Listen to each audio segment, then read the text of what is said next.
put my 2 cents in? No, honey, I don't mind. Call the police immediately.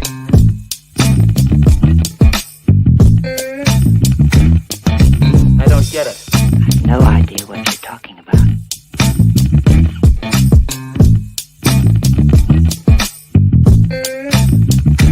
Yes?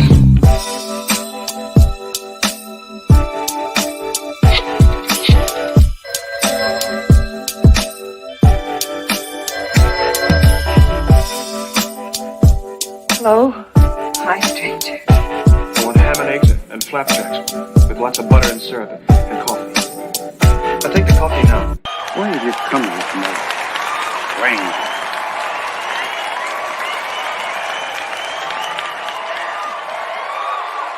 Where's my dough? Good morning, good morning, good morning. Welcome to Vibes and Stuff Live in the Morning. It's your host, Chuck Allen, with your host, Uncle Freezy, coming to you live on a Tuesday, January 17th, the day after Martin Luther King Jr.'s birthday. Robert Ones, how y'all doing this morning? How are you doing this morning? I am well. I am medium rare. How about Medium you? rare. Yeah, man. Okay. How about you?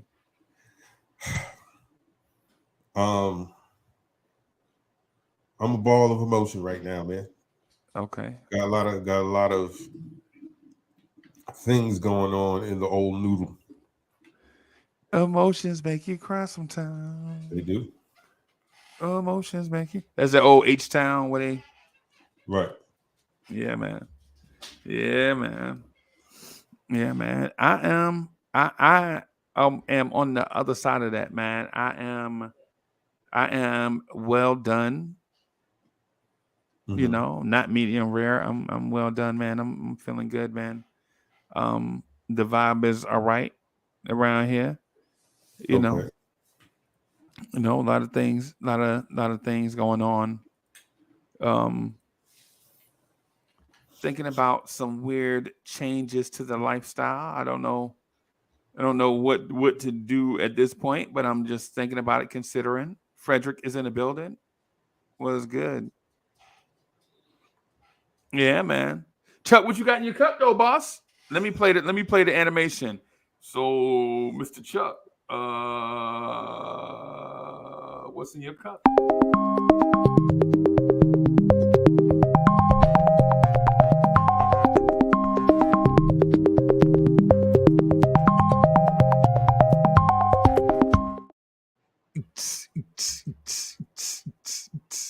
Yeah, man.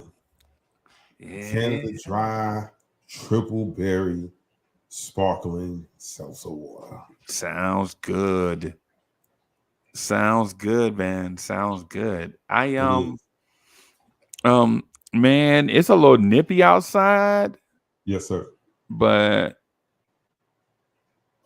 man, I could think I'm kind of liking where we are. Okay. Yeah, it's just nippy enough to remind you that it's winter, but it's not freezing cold where you want to go back in the crib and watch MLB Network. I mean, I'm sorry, NFL Network for 9 hours. You know what I'm saying? It ain't that bad. It's not that bad, man. No, it isn't that bad. It is definitely cold. It's what, maybe like 35 degrees right now. I wouldn't want to have to be doing work outside for sure. Yeah, man. South BK in the building. Yeah, man. Okay. You said it was like 38? 35. Ooh.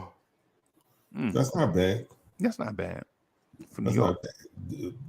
The 20s and the teens is when it's like, yo, I'm not going out there. Yo, you know what I was thinking, man?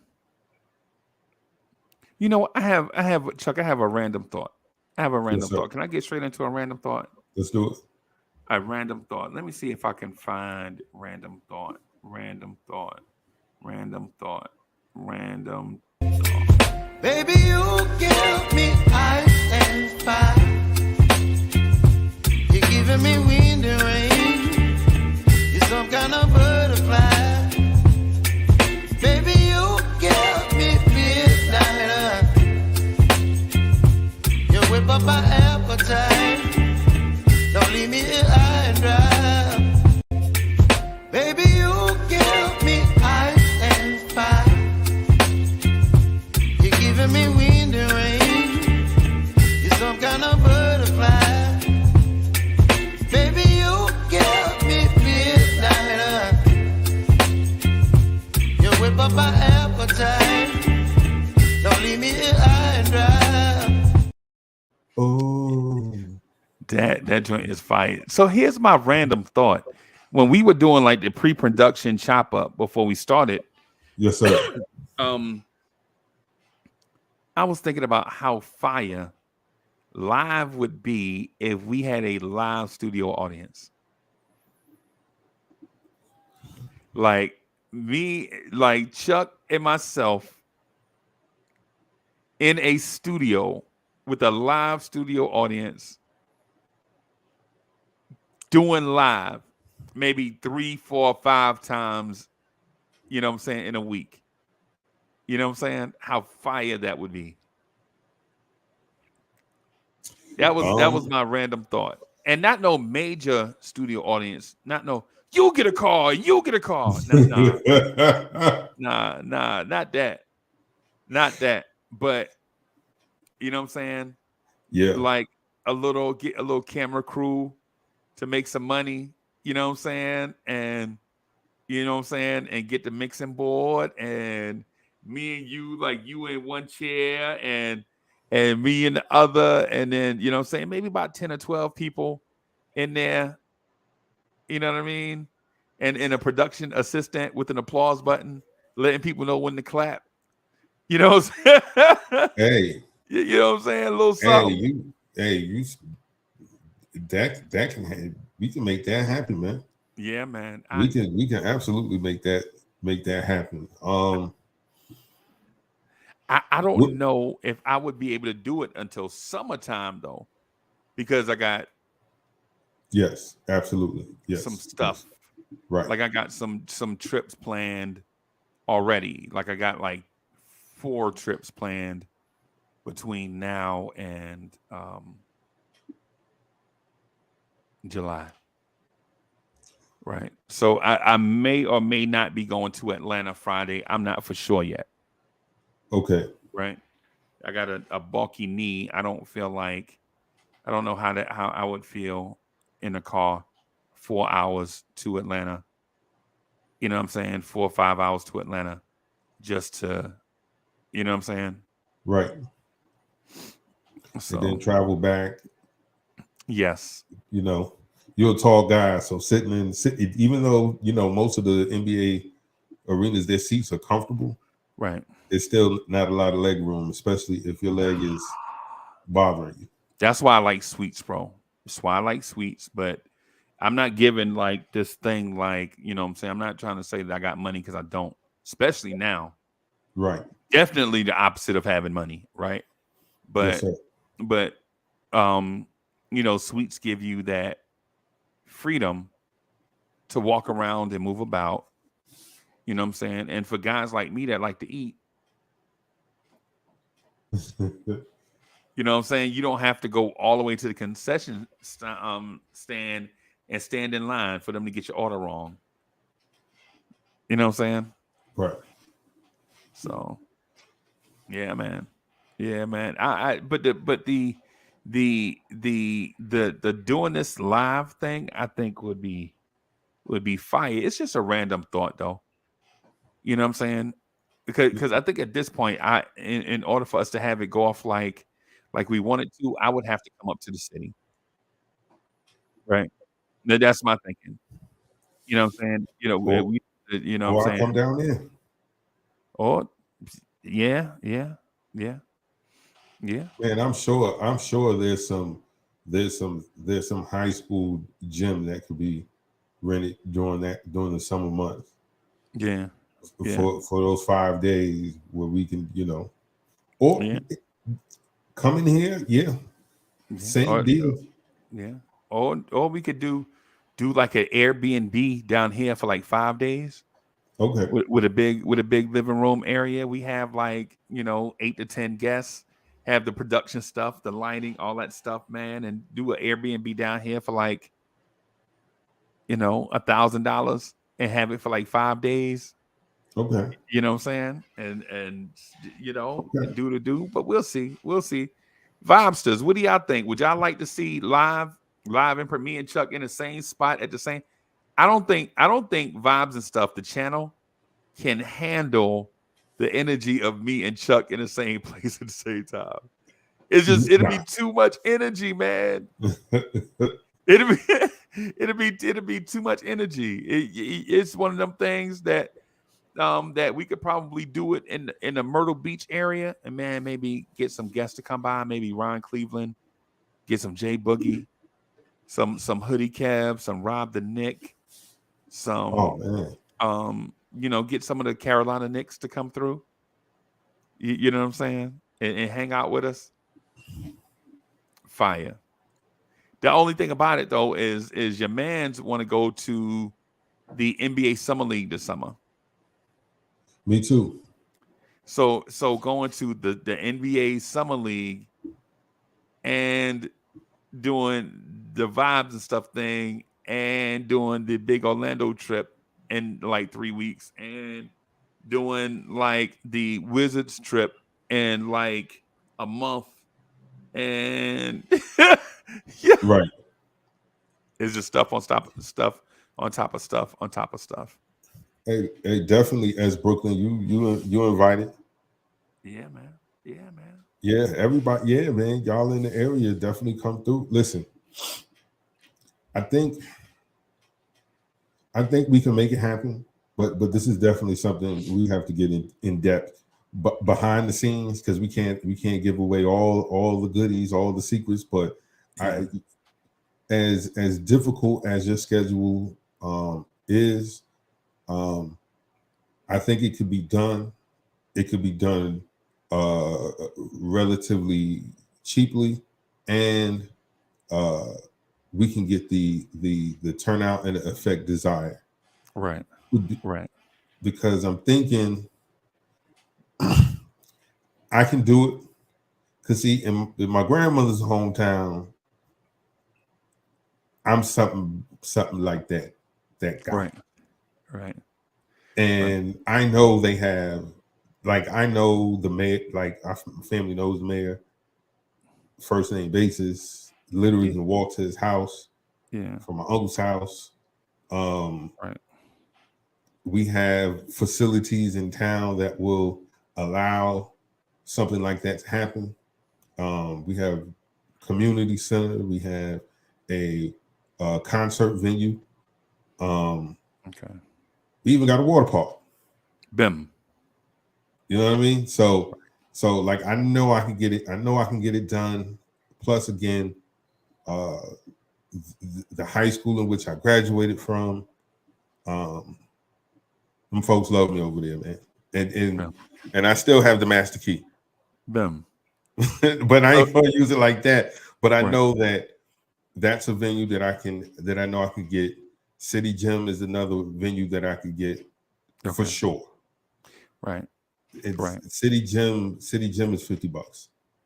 Bim. That's all it is. Okay. I know so live, going live for real. Yes. Live for real. Yeah,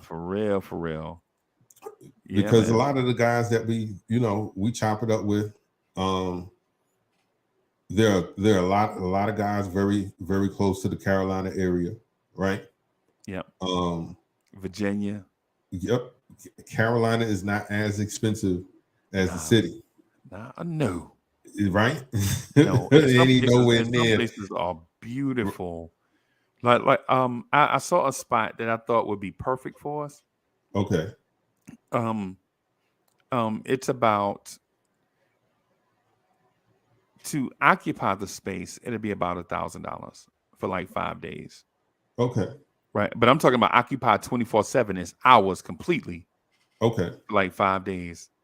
And then the only other stuff that we have to do is production equipment, like the big lights, the boom mics that be overhead. You know what I'm saying? Or we would have to wear the microphone packs. Either way. I don't like the microphone packs. I like the boom mics better. You know what I'm saying? Even though it picks up everything. Or we can just do the hand mics. But either those. way, we got we both can, of those. I'm Just talking don't to have the man. batteries. I'm talking to the man. I know. I'm talking to the man. Yeah, you know what I'm saying? The mixer and all that stuff, man. Yeah, So man. Vibe says, I'm not telling. Basically, what we asking is would y'all like to see that or not? You know what I'm saying? See us live in person with special guests. You know what I'm saying?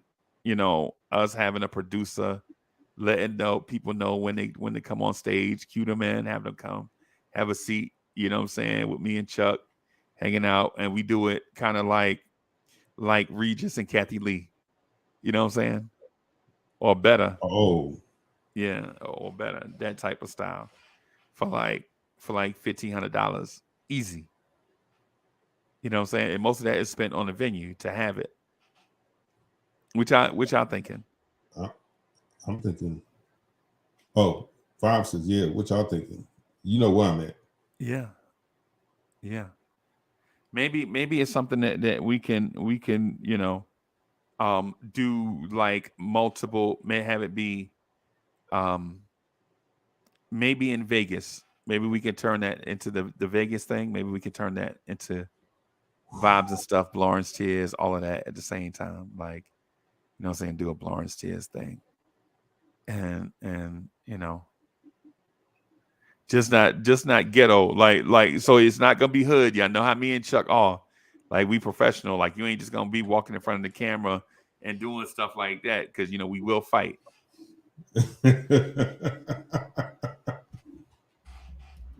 Yeah, man. Yeah, man. Hey, man, that is absolutely something that we gotta do, man. For So sure. you got everything, huh? Yeah, man. I would a little part-time hustle would be doing like little not parties, but venue, like doing events. I'll provide the sound for events. Like, I got one coming up in February, a black tie event. We raise money for a scholarship fund to help send some kids, you know, to school, or at least make the financial obligation a little less burdensome on their parents. Right. Usually, depending on how many candidates that we have, we usually give them at least $1,500. But sometimes there's more if it's less. Less people. Right.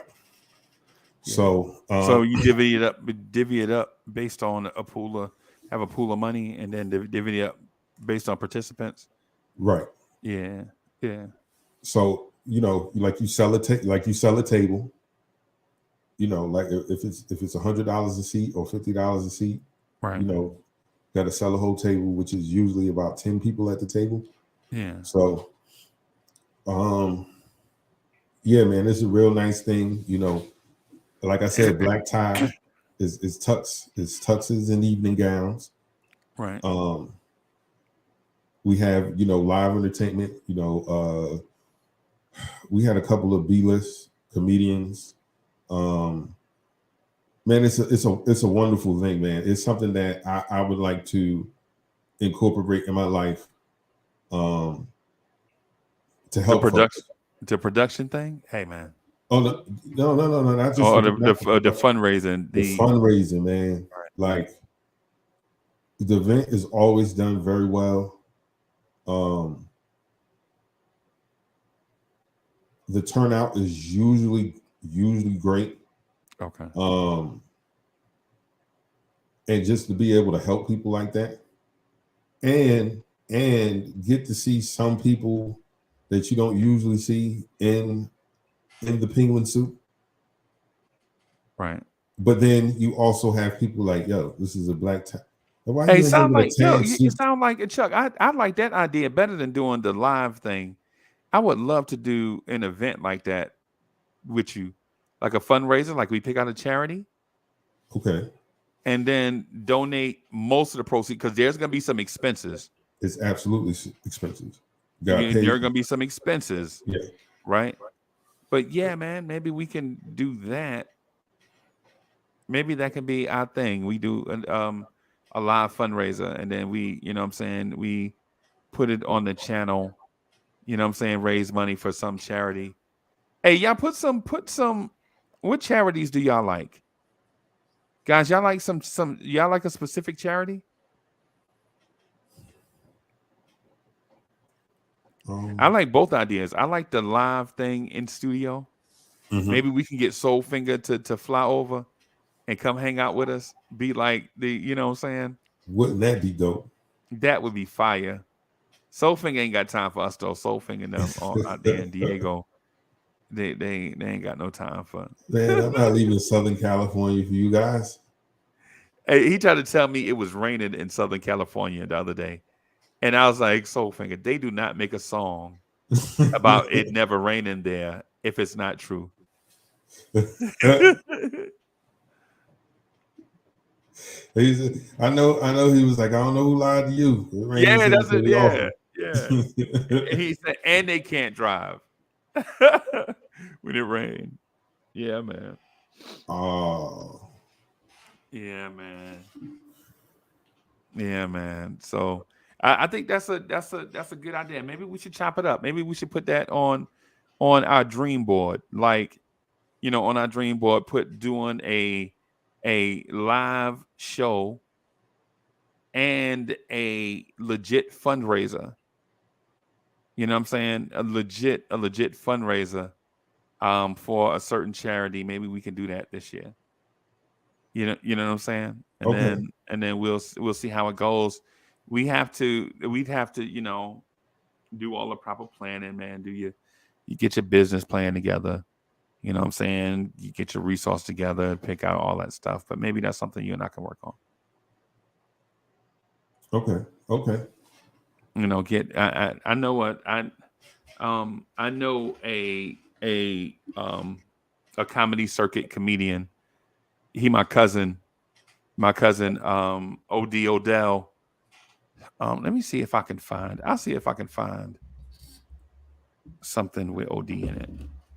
I'm gonna Google him right quick. Okay. Shout out to Soulfinger in the building.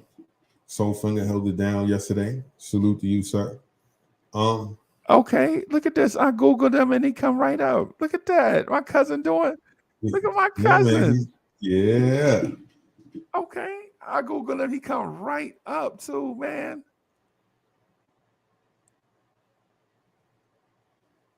So yeah, guys, I think that was probably one of the best random thoughts right there, man. I think we can definitely make this happen. I want to make it happen. I want to make it happen because I know Uncle Freezy talks about the electricity, the chemistry between him and I, and in the best way I could probably, when you bring Hulk Hogan and Macho Man Randy Savage together to create the mega powers and when the mega powers collide, it's going to be explosive. It's going to be epic. It's must see. It's must listen to television, podcast, YouTube streaming, wherever we're going to be. I think it's going to be a party, man. It's going to be an experience for sure. Right. For yeah, sure. That's what it is. So, yeah.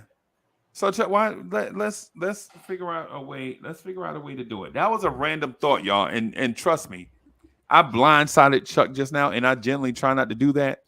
But it was the segment. It was the most random of random thoughts. You know what I'm saying? So yes, sir. In essence, I didn't lie to you and say it was a random thought. You know what I'm saying? But For those that don't know, click on. This is my cousin right here. I posted the link in the chat. He is hilarious.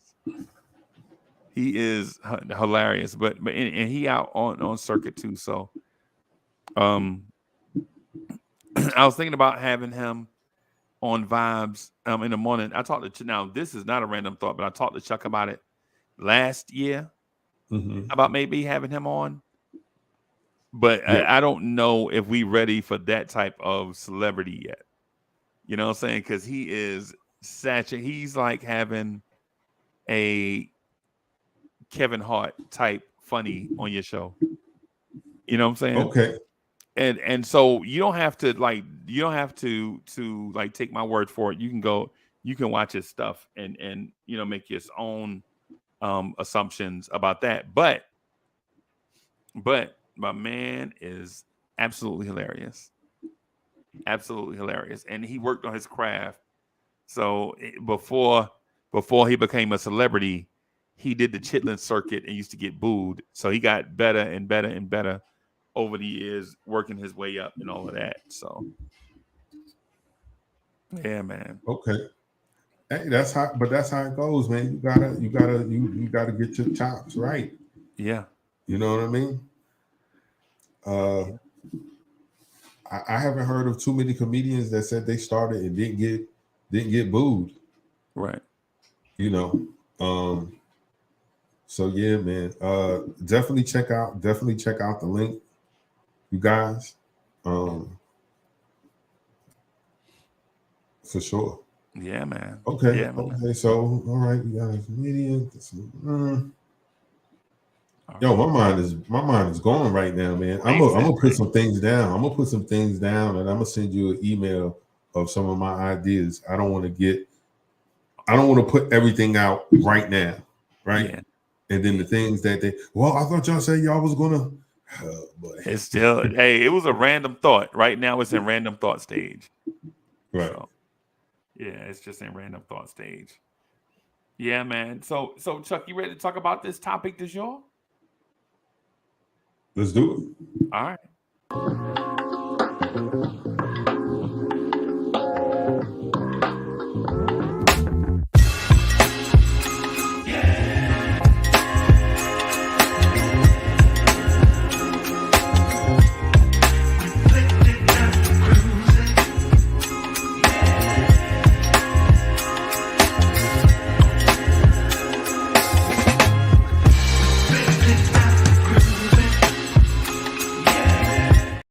God, that's just Good Lord have mercy. Yeah, man. Yes, Lord. Yes, sir. Yeah, but yes, sir. Hey, so Chuck, I want to get down to the nitty gritty on stuff, man. Yo, you work hard, right? You work hard, right? Yes. You have a craft and you put your time in on it, right? Absolutely. And it's your passion project, right? Yes, sir. Right?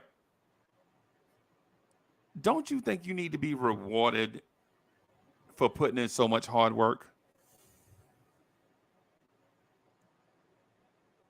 Yes. Yeah. Soulfinger I think too. I should be rewarded. Yeah. Yo, Soulfinger, you put in so much work, bro. Like you put in so much work, man. You get up early in the morning. You do a lot of selfless work for others. You help a lot of people.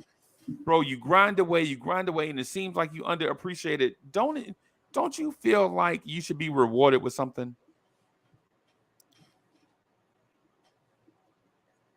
South BK too. BK, listen, man, you go to work or you do whatever it is that you do. It's a passion project. You do it to the best of your ability for as long as you can. You go home, get something to eat, take a shower, go to sleep, and then guess what? You go back to doing the same thing over and over and over again, right? Like you legit grind away at a certain task, whether it's a passion project, whether it's a job, a career, whether it's your own personal business or whatever it is. You grind away at it for weeks, for months, for years, and you basically get nothing to Yes, show sir. for it. don't you feel like you deserve something?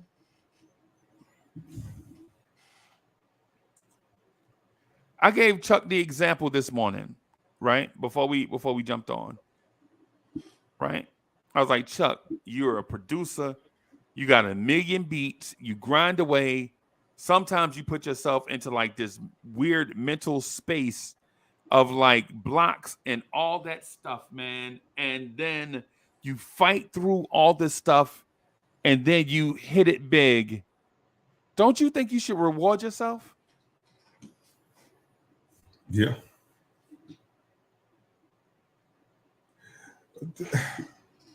So how do you reward yourself in that situation?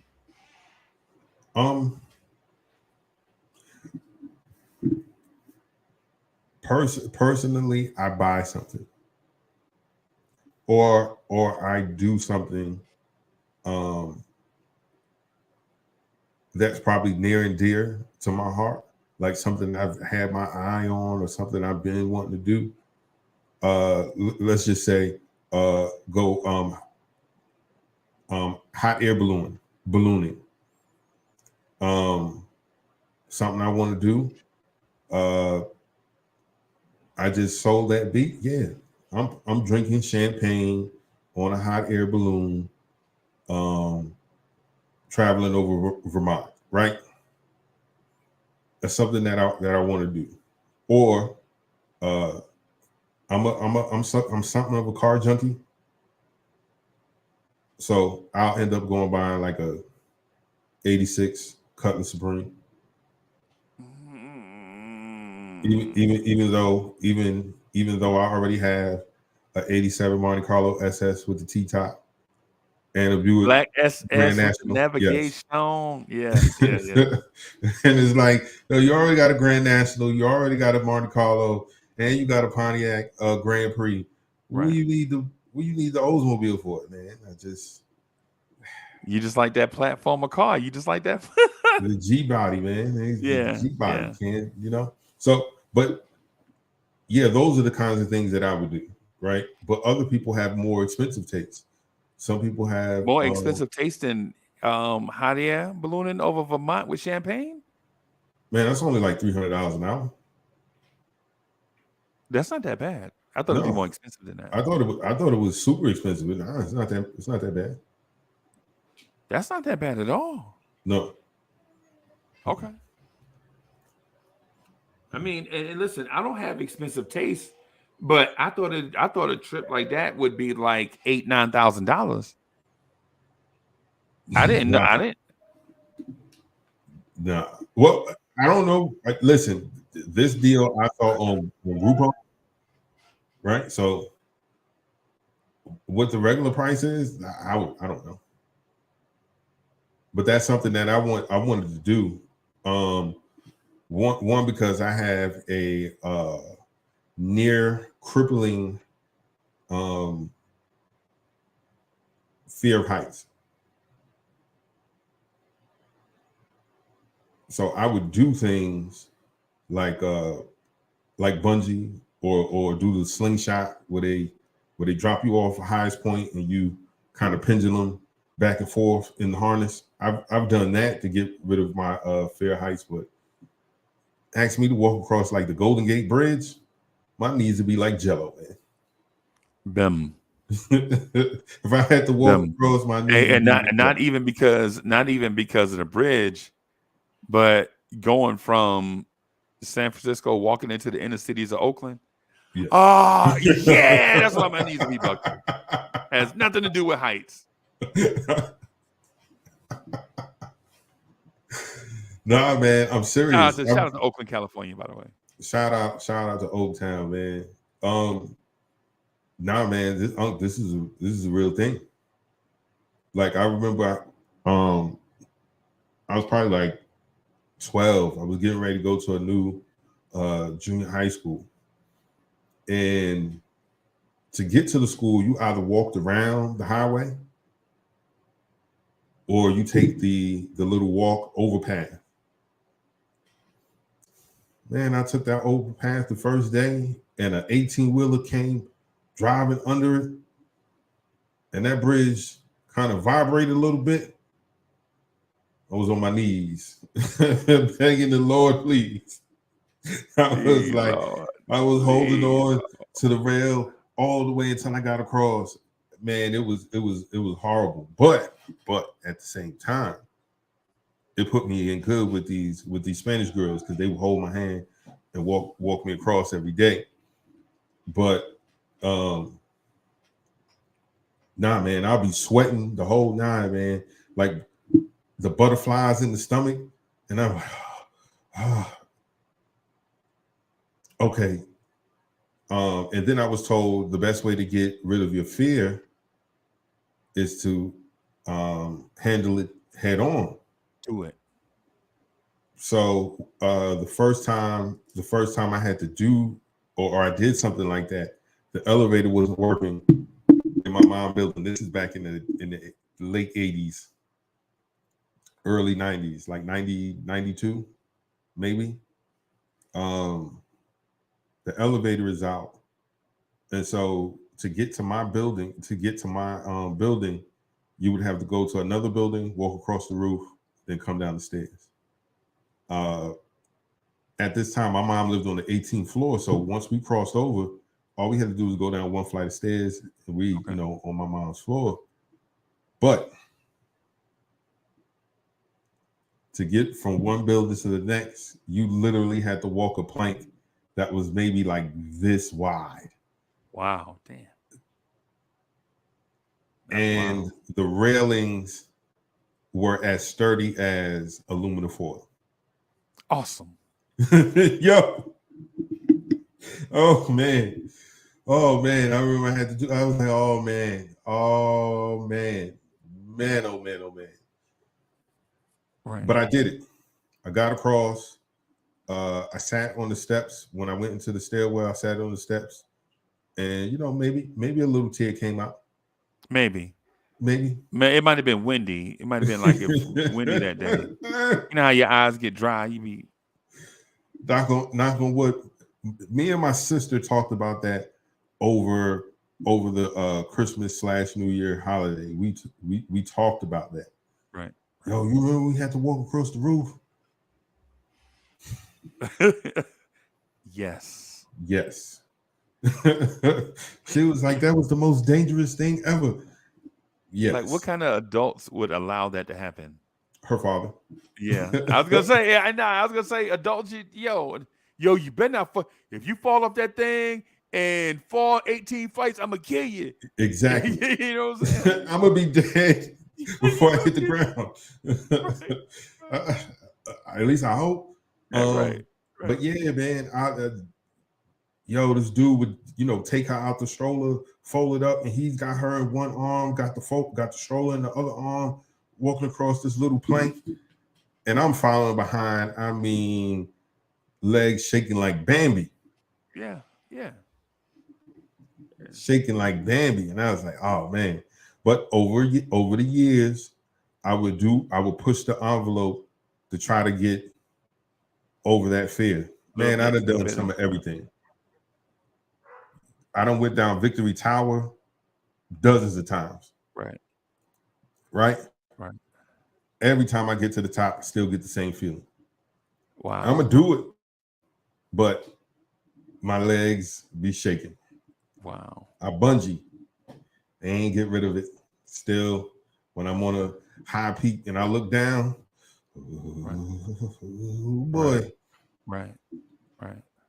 So if you want to whoop Chuck, make sure you do it on a bridge or on a roof. Yeah.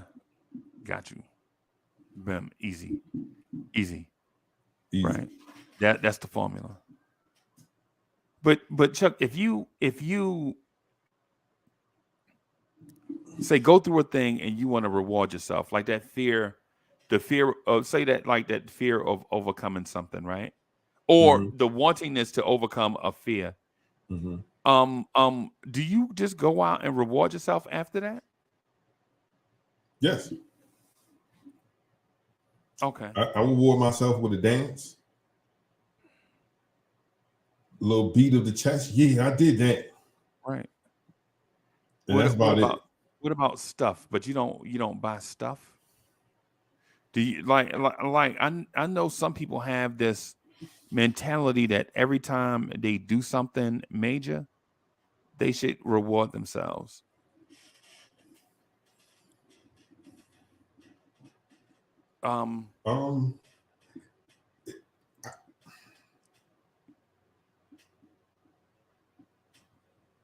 Okay.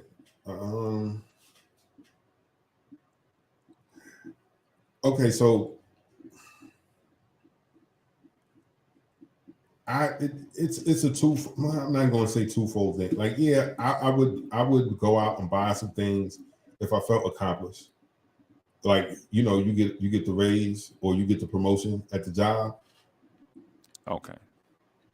Right. When I became a shift manager, oh yeah, went and bought a brand new Pioneer CD player for my car. Immediately, I was like, yeah, I'm management now. I can afford this. No. I don't want the $100. I don't want the $100 Pioneer radio. I want the one for $350. Even though the car costs $150.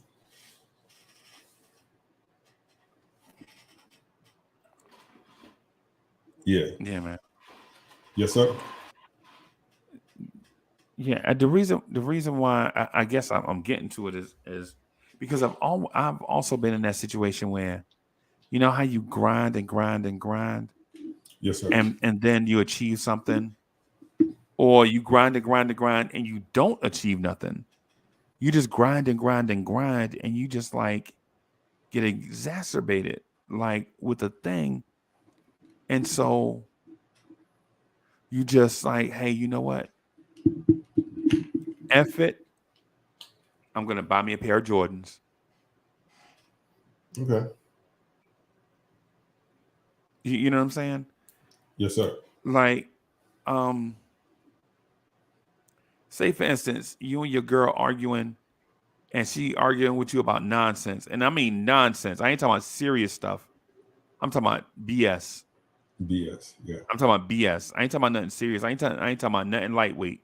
I mean, I ain't talking about nothing heavy. I'm talking about just, and my mama made her potato salad and you ain't even eat it. And my mama feelings was hurt.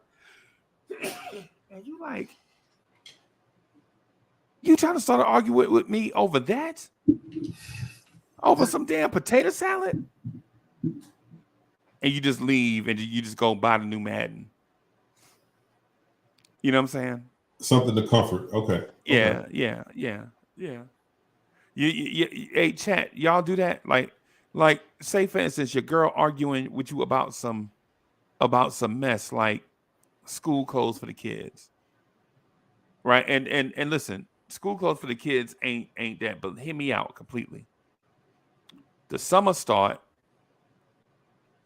and the missus is like, yo, you know, school coming up. Make sure we get the kids straight for, well, how much money you need? $2,000. $2,000 for school clothes? Yeah, you know, they like to be fly. $2,000. And she's like, yeah, a piece. A piece? Yeah. Is you crazy? Y'all argue that, y'all get through it, right? So you work some extra shifts or whatever. She win the argument, y'all work some. So this is say June. Say in the middle of July, come, you know what I'm saying? You give her $2,000 like every 2 weeks for school clothes, right? Mm-hmm. And you feel like you walked away. You know, okay, she won. It's over with. Blah, blah, blah. And your girl comes to you and like, yeah, they starting a new year. They starting a new school year at the beginning of September. Each one of the kids need a tablet. A tablet? Good. That's an easy fix because I got about 10 tablets in the room. What color they want? Red or green? She's like, no, not them kind of tablets. Oh no. They need Apple tablets. Wait a minute. Huh? You telling me I gotta spend $900 a piece for tablets? What? Wait a minute. I bought the school clothes. Yeah, but you they daddy. Okay. You buy the school clothes, right? You spend the $3,100 on tablets just because they $900 don't mean that's gonna be the total price that you're gonna pay, right? You come up with the $3,100 to pay for the tablets, right? Labor Day weekend, you at her mama house, and her mama potato salad is nasty. Ain't nobody eating it, right? Her mama mad. Ain't nobody eating her potato salad. But Chuck shows up with a pair of red and white Nike Cortez, right? My favorite. Right. They was $88. You saw them on sale in your size and the color that they normally don't come in. They either be white on white, right? White on black. You know what I'm saying? The white swoosh with on the black, or the navy blue with the white swoosh, right? Right. But you found the red and white ones in your size, the only ones left. And in the ticker on the website, it says 17 hours remaining before they go out of whatever. So you make the purchase right then. Absolutely. Get your Nike Cortez.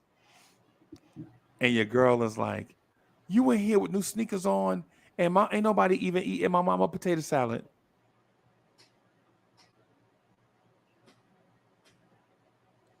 Do you go out and reward yourself with something else? Well, I don't know. I don't know if I go out and reward myself with something else. But I definitely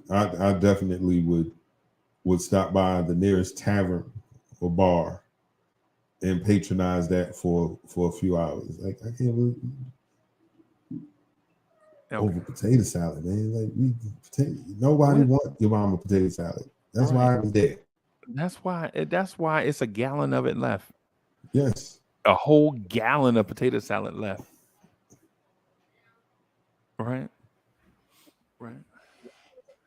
Bro, right. I ain't even gonna lie to you, bro. I think sometimes we will reward ourselves with some stuff. We will reward ourselves. My thing is how far is too far? Like, how far is too far? How far is too far? Right. Wayne Peterson, how far is too far? Like when is overdoing it?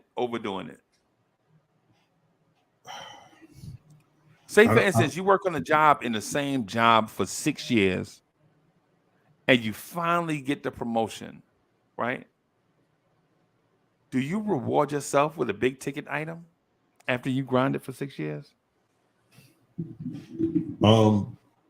Yeah. Most people do. Okay. You get into management, you get into upper management where you getting, a significant amount, let's say, a $12,000 pay increase, right? Right. Yeah. Yeah, you might be right. That Honda Accord been keeping you good for 6 years. Right. It's paid for. Right. It cranks up every time. You get in. It's never left you stranded. But hey, man, you're on lunch break, man. You riding past the Audi dealer, and you see that new R8, or you riding past.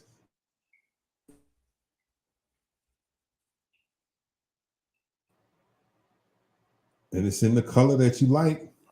So you stop by and you like, man, I'm gonna just take a look. And the guy's like, hey, man, we $650 a month. $650. Lord have mercy. Now you just traded in your Honda Accord for a 2023 Mercedes AMG GT Yeah. Pro. Yeah. Of course. And That's so gonna now that's gonna you're be like, 12. That's gonna be $1,250 a month. oh man, you Yeah. got this $200,000 car now Yeah. that you making payment that you making on. So yeah, I can definitely see that happening, or moving from one side of the town to the next. Like you're saying, all right, I lived in this apartment complex for 6 years. Now that I'm upper management, now I'm gonna get that house Right. with the pool. Right. I don't think that's excessive. You know what? I got a story to tell you just Yes, real sir. quick, just based on that. So my bosses are in a conference room. I'll never forget. This is 2003, 2004. Right? And I'm walking by the conference room and I hear my bosses are like, yo, what do you think about Uncle Freezy? And they just talking in general, just general conversation. It's not formal. The HR person is not in there. You know what I'm saying? It's all the leadership, all the way down to me, are in the conference room. What do you think about Uncle Freezy? And everybody has something nice to say, which caught me off guard, because what happened is when I was walking by, I heard my name, so I snuck in a cubicle across from them and just sat there. So I was ear hustling. Right. Oh, hear what they got to say. You know what I'm saying? Not because I want to check them, but because I want to take the feedback and improve on it. You know what I'm saying? And get better at it. Yes, sir. And so the guy that is two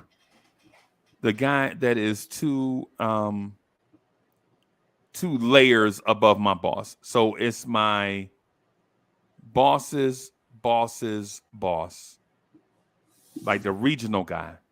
Okay. Right. Him and the site guy are level, except the site guy reports to a different guy, and the regional guy reports to a different guy. And then it's bosses, you know what I'm saying? Above them. Yeah. Yeah. So the regional guy and the site guy are arguing. The regional guy is like, man, listen, if you don't pay a cat like Uncle Freezy, he gonna leave. Right? And the site guy is like, well, we need people we got to retain talent. And listen, for those of y'all in management, this is a legit argument.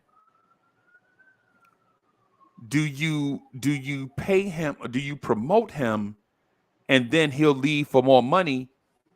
Right? Do you promote him, invest in his learning, and then he leave for another job? Or do you give him more money and try to bring him onto the team and to buy into us? Right? Because what happens is where companies lose a lot of money is training and hiring. Right. That's why when y'all watch TV all the time, y'all see all those hiring commercials, whether it's Monster, LinkedIn, Jobs.com, whoever, where companies lose money is the hiring process. Right? Yes. Always. It's like a hole in the boat. Right? So the regional guy is like, yo, every time I hear Uncle Freezy and them guys something, he always complaining about money. I never hear him complain about work. I always hear him complaining about money. Right? And not his pay, but the bills at home. I can afford that. I can, like, people going to lunch. Uncle Free's like, man, I can't afford it. Man, no. I'm gonna work through lunch. You know what I'm saying? This is how they talking about me, man. And I'm sitting there, I'm like, damn, do I sound like that? So the guy says, listen, what's gonna happen is we're gonna force his hand. And we don't want to, because he's a good guy. Because everybody you hire is not gonna be a good guy. Like, and y'all know this. Soul Finger, you notice every employee you get is not going to be a good guy or a good girl. Like, they only going to take the job Right. because of the pay. And as soon as somebody offered them a dime more, they gone. Yes. Right? So he say, they like, yo, so what do we do with him? Because we don't have any spots available. And they're like, well, do we create a spot? You know what I'm saying? It's like, it'll be like some goodwill. You know what I'm saying? To show him how much we appreciate him. You know what I'm saying? Give him a raise. And so this, you know, just so, man, I tiptoe off because I don't want them to see me. So I tiptoe off. Right? So the site manager, the guy over the site manager calls me in the office. He like, hey, man, so you heard we was talking about you, huh? Nah, man. Jeff, what you talking about, man? He's like, come on, Uncle Freezy. I'm over everybody. I know everything. And I'm like, man, you don't know everything. He's like, in this building, I know everything. I know what you get out the snack machine. You know what I'm saying? I know that you like to put your 2 15-minute breaks together and take 30-minute break, take 1 30-minute break instead of 2 15s. You know, I know you like to go to lunch late. I'm like, okay, whatever. You could. And then it dawns on me that he can watch security cameras and watch everything. Yep. You know what I'm saying? So I'm like, okay. In that moment, I'm like, okay, yeah, you got me. He's like, so you heard the conversation? I heard business. I don't know what part I heard. I sat there for a few minutes and then I dipped. And he was like, well, here's the thing. Here's the thing. We value you and what you bring to the company, right? But there is one thing that all of us in leadership want to know, and it's how committed are you to the company? And so I asked him, how committed is the company to me? And so he asked me the same question. And I'm like, well, this is the dance, right? Because I see guys in other areas that's qualified moving up the ladder, and I'm not moving, right? I'm not moving. And he was like, well, it's not because we don't want you to move, right? It's because on this side, we're structured a certain way. And then the only way that you can move up is to take your boss's job. And then I sit back like, but Chuck, I already know I'm better than him. At this point, I already know that I'm better than him, right? And Yes, sir. they know I'm better than him, right? But he's connected. He's the guy that when you go to these events, like when you go to Miami, he's the social networking guy. He brings in business. So at his daily job, he's okay, passable, right? But when we go out of the building and go to Miami or Denver or New York or DC or Virginia or Jacksonville, he's the guy that drums up business, right? So they're not going to get rid of him, right? But you know what I learned? Though, Yes, Chuck? sir. This is what I learned, though. So they offered me a different position. Mm-hmm. And they have it HR done. This is like 3 weeks later. I have the talk. 3 weeks go by. Nobody says nothing to me. They bring me into a conference room. It's the regional guy. I know him, right? Me and him are cool. Like, we talk sports, all that stuff. You know what I'm saying? He come in, and I know they sent him on purpose because we have a rapport. That way, if I turn it down, he can kind of talk me into staying with the contract. You know what I'm saying? I know the reason why he there, and he know he know. So Chuck, guess what he shows me? He shows me an approximate salary of everybody in the chain, from the guy we just hired 4 months ago, all the way up to as far as you can go, because some salaries in the company have to stay private, right? Because of headhunters. Like if headhunters see your salary, Yes, sir. they'll your competition will come poach them and offer more money, right?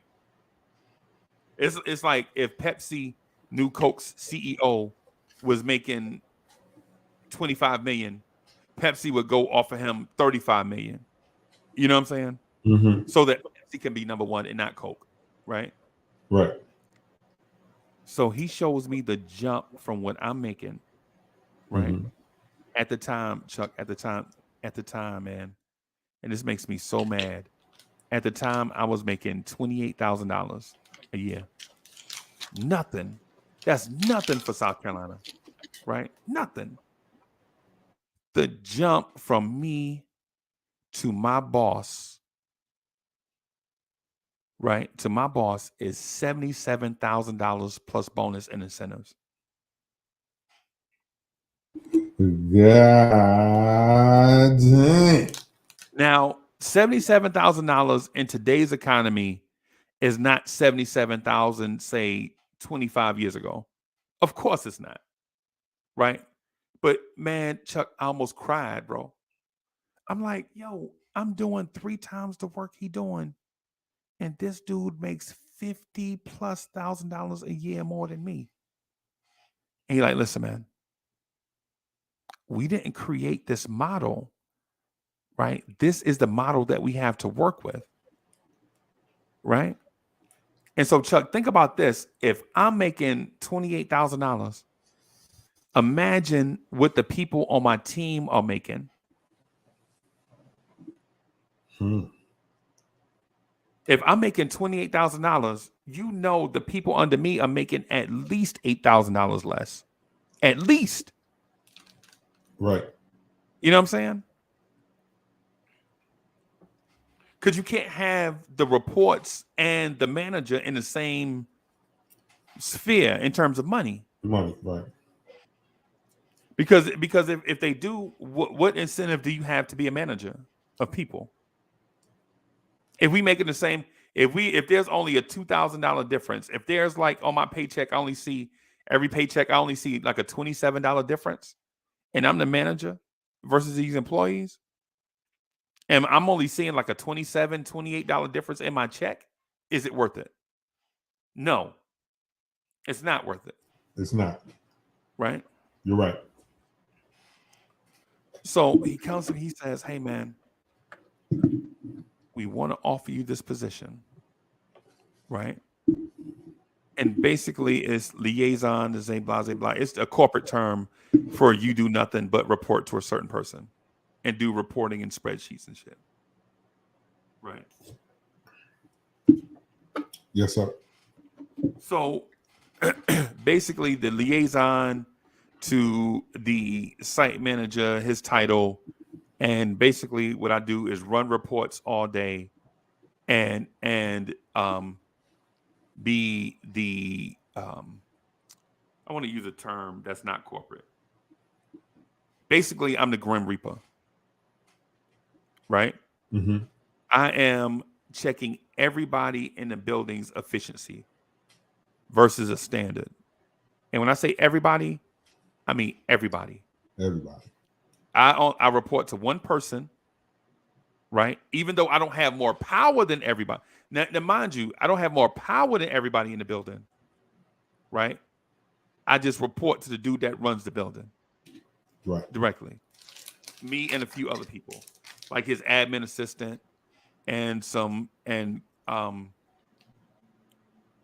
quality, HR. All these people report to him, right? So they offer me the job, and I'm like, hey, man, let me think about this. Because I really like what I'm doing right now. I like getting on the telephone. I like talking to customers. I like doing all these different things. What I don't like is, and this is going to sound weird, I don't want to have my own office where I'm in there by myself and all I'm doing is spying on people and pulling them in a thing and saying, hey, if you don't improve, in 30 days, then this is going to happen. Right. And then if you don't improve that mark from 60 days after the correction, then we give you 30 days or I'm gonna have to bring you back in this office and fire you. Right. But the money, right? So let's just say the money was $80,000. So not only am I making, and this is just a base. I don't get no bonuses, no none of that. Right. I'm like, yo, it's a Thursday. Just give me till Monday to think about it. Don't tell nobody that you made me this offer. Just give me till Monday to think about it. Let me talk it over with the missus. Right. I'm in school already. I was in school I'm trying to finish up my education based on this job.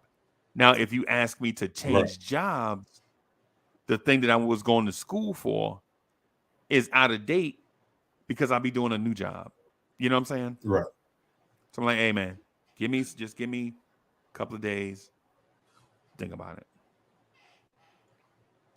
So next day comes, I get pulled to the side. Hey man, you know that number for such and such is wrong. What number for such and such? Man, everybody in the building know they showed you the salaries. How? How did y'all? I ain't told nobody. I ain't even told Mo. You know what I'm saying? Right. How? Right? They're like, yeah, man, he gets 77, but that's 77 plus 50, easy.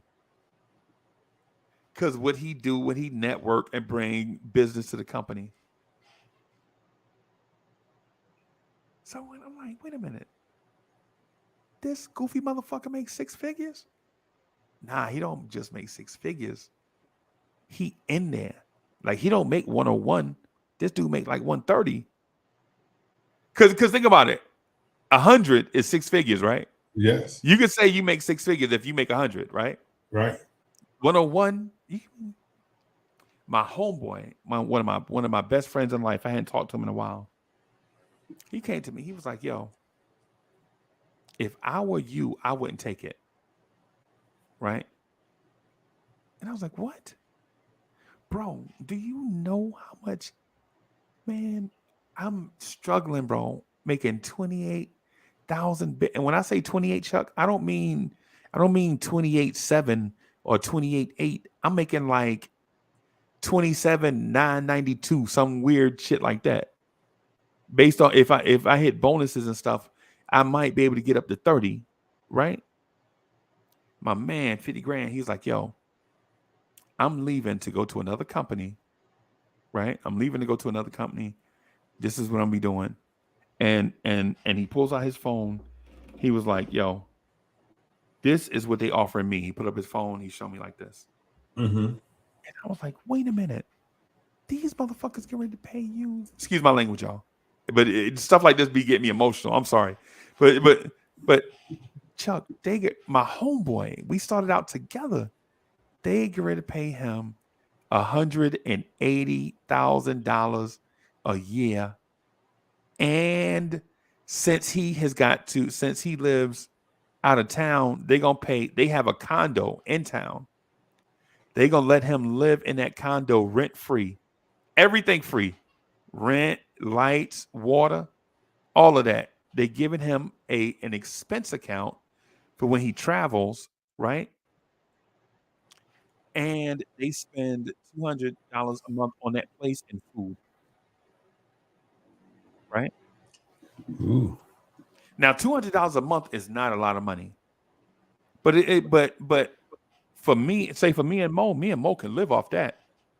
You know what I'm saying? Mm-hmm. So he's like, yo, if you come with me, I won't be able to pay you as much, but I can start you off higher up in the structure where because I know you're a good guy. I know you're a good worker. Right? Mm-hmm. This is what he's telling me. This is my man. This is my friend. Right? He's like, yo, I don't have enough money on a budget to pay you 80, but if you come on over, I could start you off higher off on the thing, because right now they just paying you 80 to appease you because they want to keep you, but they don't have a plan for you. They just don't want you to leave. Right. You know what I'm saying? And I'm like, well, that is one hell of a fucking appeasement. $50,000. Yes. You know what I'm saying? Now, mind you, this is like 2003, right? This is like 2003, right? This is like 20 years ago. And I'm thinking like, man, $80,000. So my man, so what happens is Monday comes in. I'm all set to turn down the offer, right? I'm all set to turn down the offer, right? My man is like, my friend catches me in the parking lot before he like, hey, I got bad news. They got to set this thing back. Like the company that he worked for.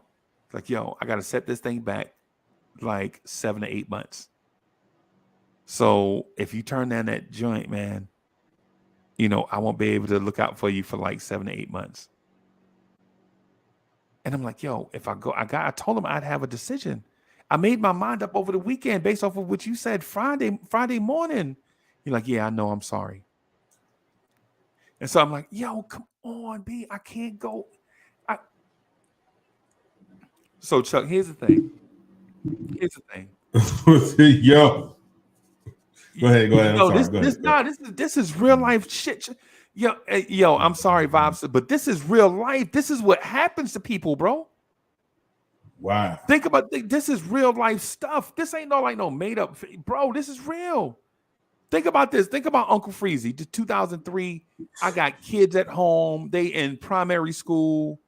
You know what I'm saying? It like, you know, kindergarten, 4th grade, whatever. You know what I'm saying? I got a wife who in a bad job, and we all know it. You know what I'm saying? And so I'm like, yo, how you gonna?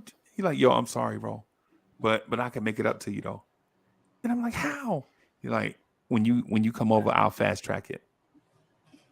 All you gotta do is just wait. You my man. You my friend. And when I say friends, Chuck, listen. When I say friends, bump, how many of us have them? Friends, you know what I'm saying?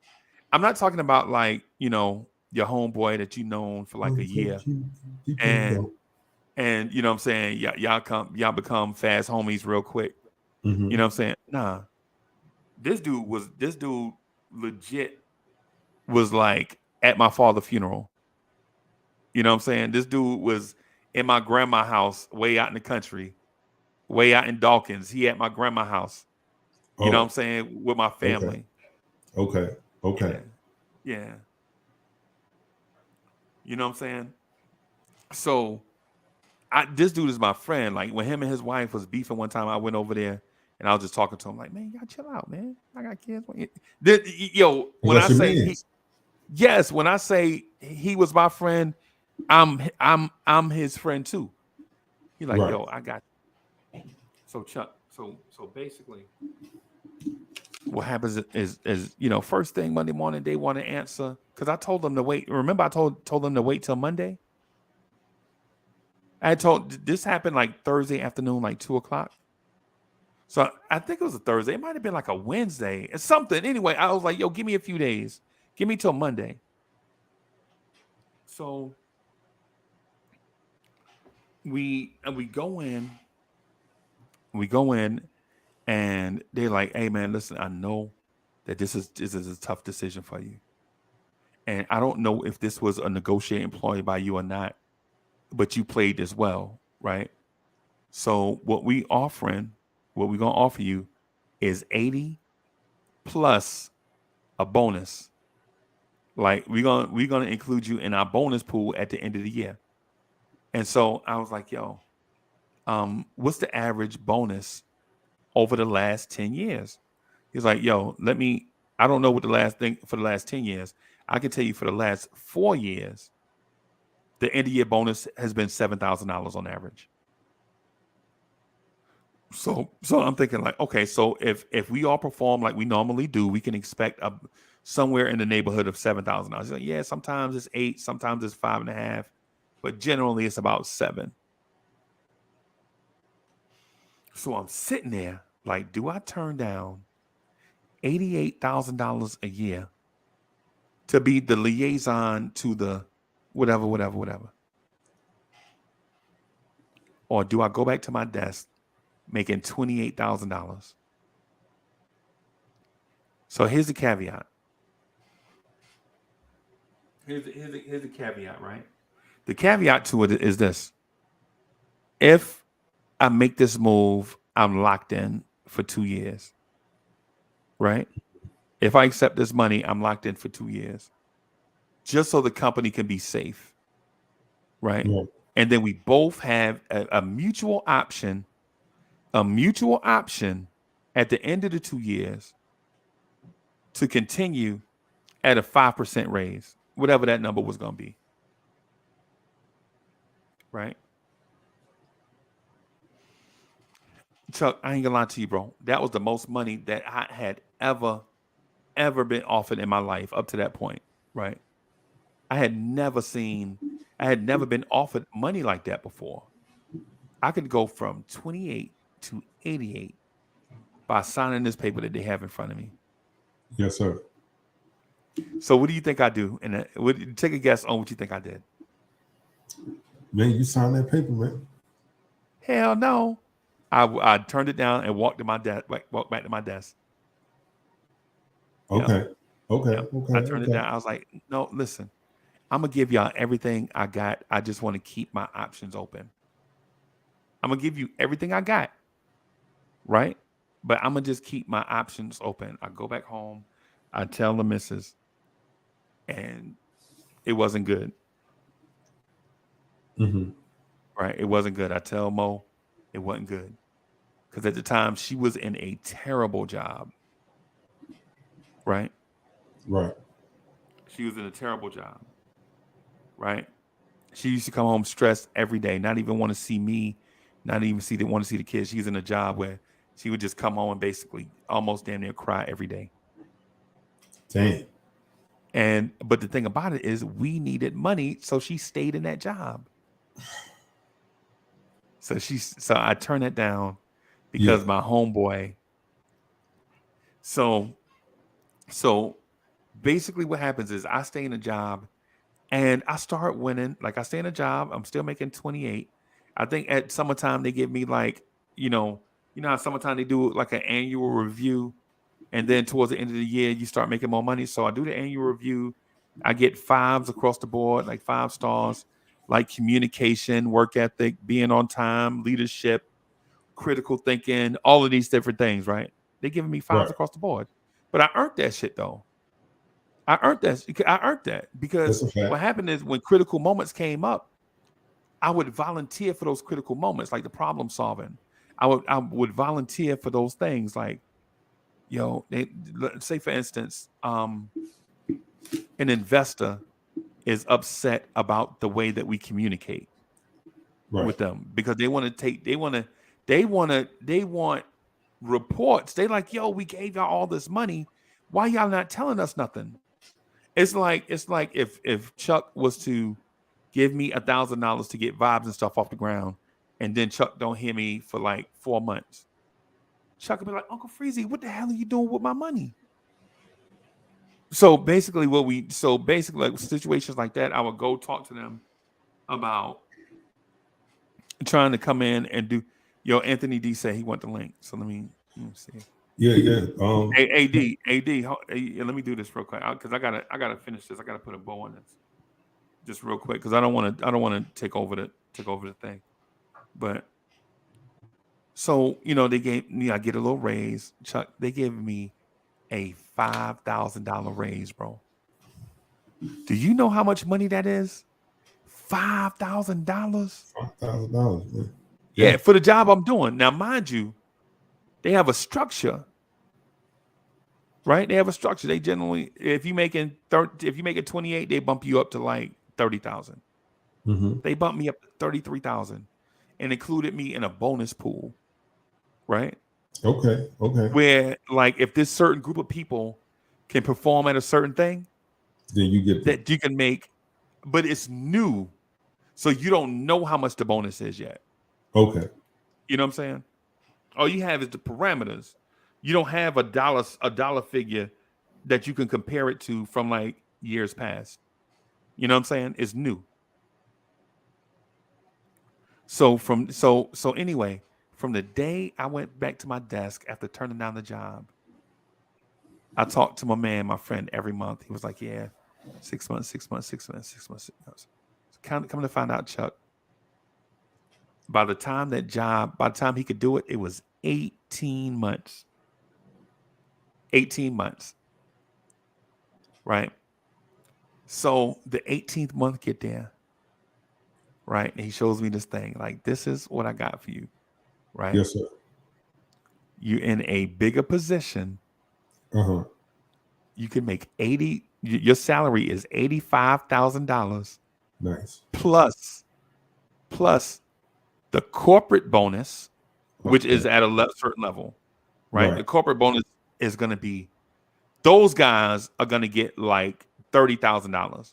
Me just getting into it, I'll probably get about $10,000. Okay. Chuck, $10,000 for 2005 is a lot. I know some people work all year and made $10,000 in 2005. That's a fact. Right?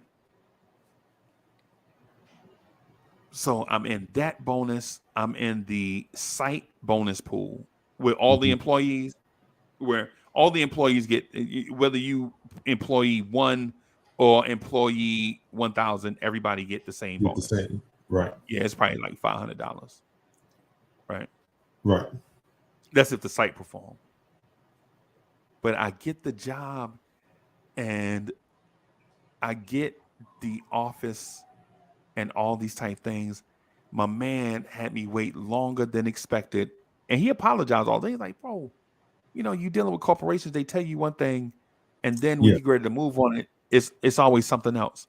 And it's not their fault either, because you gotta, once you get into upper management, you gotta understand that there's market movement, you know what I'm saying? Competition, investor expectation. It's a lot of stuff that when you just a cubicle guy, you have no idea what's going on. Right. All you do is answer the telephone. Thank you for calling Vibes and Stuff. My name is Uncle Freezy. How can I help you? You that guy, right? Right. But you don't know about market movement and all that stuff, like the management stuff. Like when you become, and Chuck, I got a title. It was called AVP, right? So you got so you're an AVP, assistant vice president of such and such and such, right? For this country. So I'm that guy. So I'm no longer assistant manager. I'm no longer, saying quality control manager, blah, blah, blah, blah. Right. I have things like AVP, things like parking spaces, because now what I didn't realize is there's a corporate parking lot that had been there. So I'm like, yo, I'm parking in the corporate. What the fuck? Yeah. And no lie. I had a dope ride. And this is the part where and I know I went the long way around. No, you got to give context, man. Let's go. Yeah. So this is the part that I wanted to, when you get to a certain point, do you reward yourself? Right? So no lie, at the time, I was driving a silver Montana. You know the van? Yes, Pontiac Montana. Yep. Yeah. I was driving a silver Pontiac Montana. Right? Mm-hmm. And I pull into the parking lot in my spot. And it don't have my name on it. It has my position on it. Mm-hmm. Assistant vice president of blah, blah, blah, blah. I don't want to give away too much because I don't want to talk about the company. Absolutely. Right. But I pull into my spot. And on the right of me is the new Audi, burnt orange, the panoramic roof. You know what I'm saying? And to the left of me is, I think, the weird BMW. What's the weird BMW? The long one? i8. Yeah. Yeah, and in between those two cars is a silver Pontiac Montana. Yeah. So I take a picture with my phone. This is when y'all listen. This is when taking pictures with your phone was a new thing. Yeah. Right. Take a picture with my phone. I send it to Mo. And Mo was like, wow, they drive good cars out there. And I'm basically having the quit your job speech with her. You know, if this is what's gonna be, you can quit that dump job and like find you something else to do. Right. So what happens there is I can do one of two things. I can leave work and go buy me a car, or I can remember being myself is what got me here. Right? Facts. Right. So you know what I did, right? You drove that Montana. Had your life Hell no, like- big boy. When I done got a car, what the hell wrong with you, Johnny? Wait a minute. You Hey, just talked all that shit again. That's what you did. Yeah, man. Good morning, gentlemen. Good morning, AD. It's been a minute since I've been on vibes and things, so I didn't get the Vibes whole and thing. stuff, sir. But I'm sorry. Maybe we need to change it to vibes and things. So vibes and not things. because one person can't remember. You talking about change your branding because I can't remember. Hey, what's up, AD? I came on the show the first time of the year. Like, let's change the name. Change everything. But Freezy, let me get something. Because I missed a little bit of the last segment of the conversation. Now you said that you had an opportunity to make 88,000 whatever from where you were making, and you didn't take the opportunity because of the relationship. Yeah, it was 80,000. 80,000. Yeah. Okay, but you didn't take it because of the relationship that you had with your boy. My friend. Is that the gist? He was my best friend at the time. My best friend. And you were married with children at the time. Yep. Is it fair to say you had a lot of cold showers and Captain Crunch for like 2 years? Well, I don't even understand that decision right there, sir. Well, but here's the thing, AD. Here's the thing with it, right? If you're a quarterback, do you take the check down that might get you the first down, or do you throw that deep ball to Randy Moss, knowing that it's going to be a touchdown when it gets to Randy Moss? That's the decision. Do I throw it across the middle to the tight end and he might get the first down, or do I chuck it deep to Randy Moss? That was my decision. So while I could have checked it down and kept the drive going, right, and kept going along, or do I? And so my thing was I did a little bit of both in that thing. So I stayed, but they did give me more money and more carte blanche around the office, right? But I had to stay for another. I had to stay for like I had more say. Like I was invited to more meetings. They asked me, you know what I'm saying? They gave me creative control on not every. Now, don't get it twisted. Now, don't get it to like I ran the building. I didn't.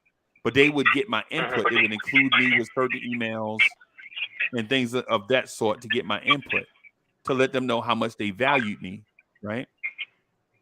But the opportunity for me to become...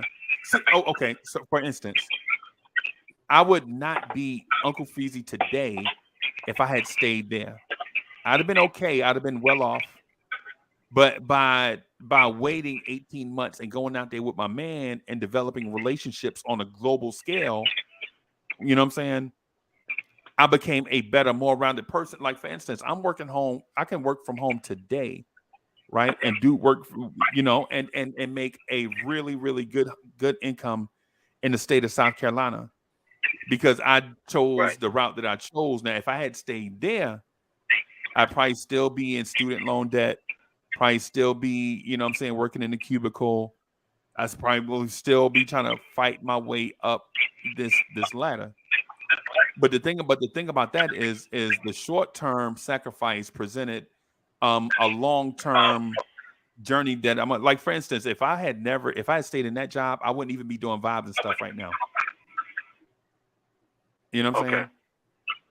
Gotcha. So gotcha. yeah, so I mean, did I miss that money? Did I miss 18 months of an extra $50,000? Yes. Did I make it up at the other place though? My first paycheck. Freaky. Yes. Here's the thing with that. I got a signing bonus, bro. I thought signing bonuses were for sports. I got a signing bonus. No, I get it, but here's some of the thing, or here's piece of how I'm thinking, or reality. Finances break up couples every day. Yep.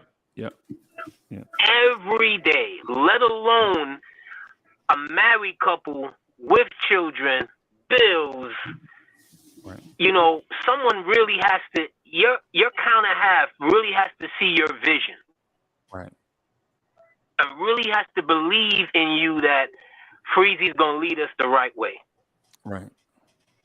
You know what I mean? Because that's it. It's not life-changing money, but it sure makes it a lot easier to pay the bills per month with all the responsibilities. So I guess what I'm saying is, at the end of the day, is that you met the right match for you.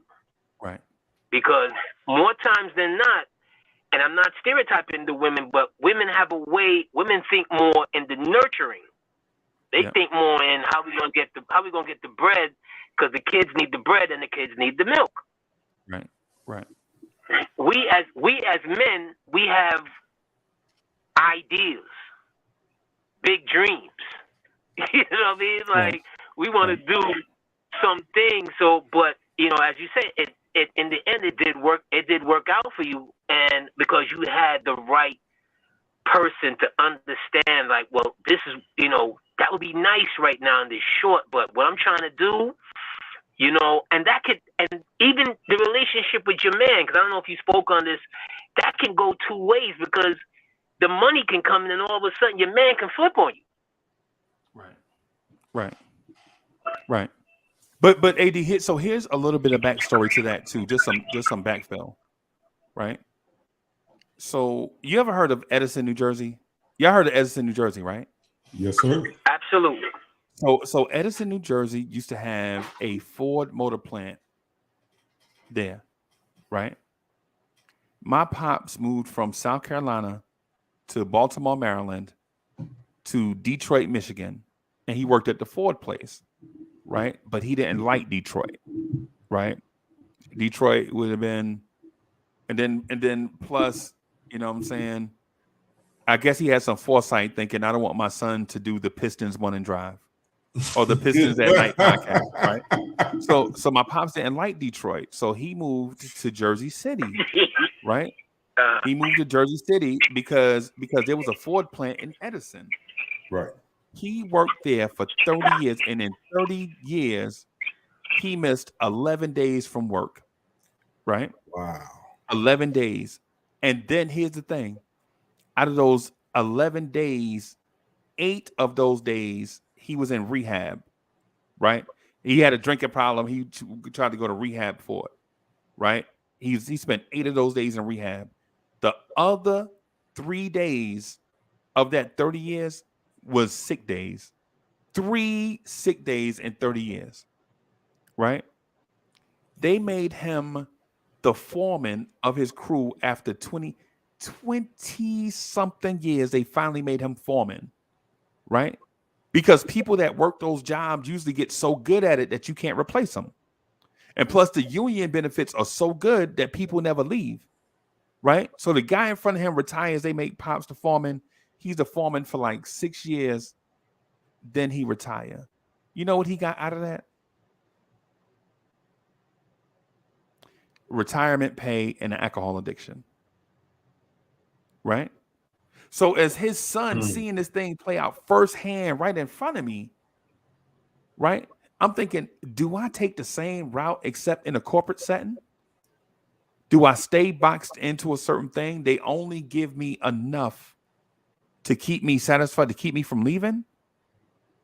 Or do I take on a new challenge where I know I have the talents to do it? In my mind, I'm like, even though my pops got retirement, man, he worked 30 years, all that stuff. His retirement was, they paid him well in retirement, right? But he lived 2 years out of retirement and died. Right? I'm looking at my little kid, my son, my youngest son, looks just like my pops, right? Mm-hmm. Got the same mannerisms and everything, like my pops, right? To this day, still do some of the stuff that my pops would do. But when I was making this decision, my son was 4. Like my pops is like for instance, like, son, where you get an Orioles hat from? He like, I like baseball. So all these Mets hats I got in here? You're like, yeah, I couldn't find a baseball hat, so I put on this Orioles one. See, stuff like that's the stuff that stuff like my pops would do. Like, he liked baseball so much, if he couldn't find a Dodgers cap because he was a Dodgers fan, he would just put on any baseball cap because he loved baseball that much. Like, pops, really? You in this motherfucker with a Red Sox hat on?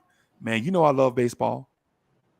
And in my mind, that makes 0 sense. Like, I don't understand that logic, right? Right. But my son operates the same way. You know what I'm saying? Mm-hmm. So now I'm thinking, like, when I come home to him, I'm like, do I take the same road my pops took, or do I clear me a path and make my and do my own thing? Right. You know what I'm saying? So it's I'm not saying that I did it because my pops did what he did wrong or incorrectly. What I'm saying is do I want to go down that same road and be in that daily frustrating grinder type situation where they have a glass ceiling for you? You're not going to go anywhere. They're just going to give you just enough to keep you around. Or do you take on a new challenge? That was my thinking. So ultimately is 18 months of making 30,000 worth, me spending what I consider like a lifetime with this one, like 11 years of making bread I couldn't even imagine, and making relationships and being invited to places like Kosovo and Bosnia and all these different international places. You know what I'm saying? In that other place, I wouldn't have went nowhere. I would have probably gone to Miami. Bro, there's a difference between Bosnia, Croatia. There's a difference between Croatia and Miami, Florida. Not Miami now. No, I'm not knocking Miami, but I'm not knocking Miami, but there are two parts of Miami. I know Miami. My wife's family's from Miami. So I know how Miami, you know what I'm saying? But my wife's family is not from Croatia. You know what I'm saying? Like these villages you go into and you walk in and you the American and you get special treatment because you're American and because you black. You don't often see some places you go, you don't get to see certain types of people. Miami, you ever seen a black person in Miami? Yes. Yeah. Absolutely. They all over the place. Absolutely. Yeah. But I get your point. I mean, you know what I mean? It's you following your dream. Like I said, you had, the support able to help make that happen. You know what I mean? A lot of more times than not, it's just not the case. Right. You know what I mean? So you gotta, not that you got to, but the bread looks, when you need it, the bread looks even more appetizing. Right. It's like AD, think about it like this. Think about it like this: like you doing your daily job and all that stuff, right? And then I'll say, "Hey, AD, man, and in about a year and a half, man, old school Knicks is gonna be making so much bread that you know what I'm saying, hand over fist. You know what I'm saying? You thinking now, I know you a career guy. I know this already. I know you're a career guy and you locked in and all that stuff. But the opportunity to do something that you love and make more money and whatever, you thinking like, man, and I'm good at this old school Knicks thing too. You know what I'm saying? You're like, would I take a chance on that? It's definitely something to think about. You know what I'm saying? Maybe it's worth taking a chance for. You know.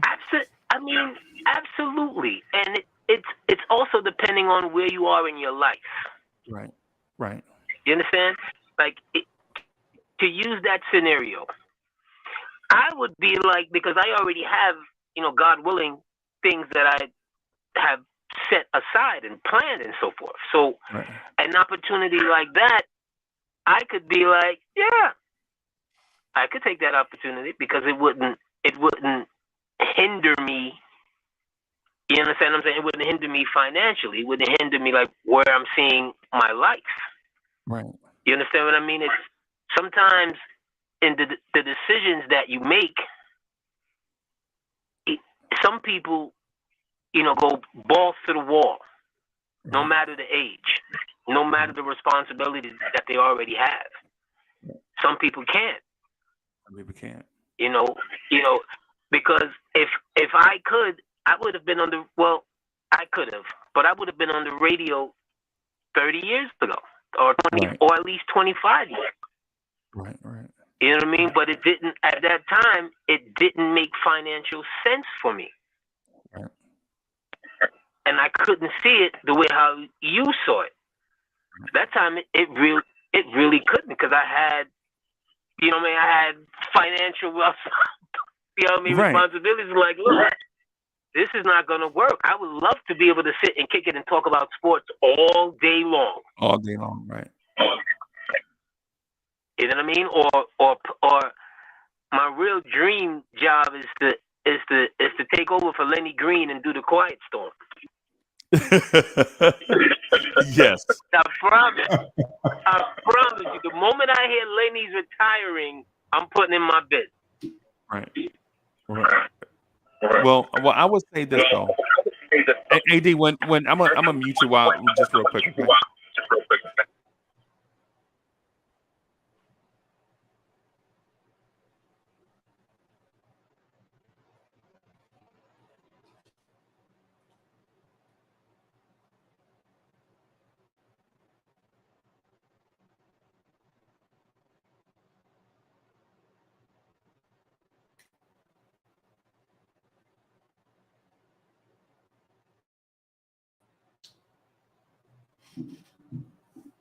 Are we frozen? No, What's going on? that's me. You That's good me. on?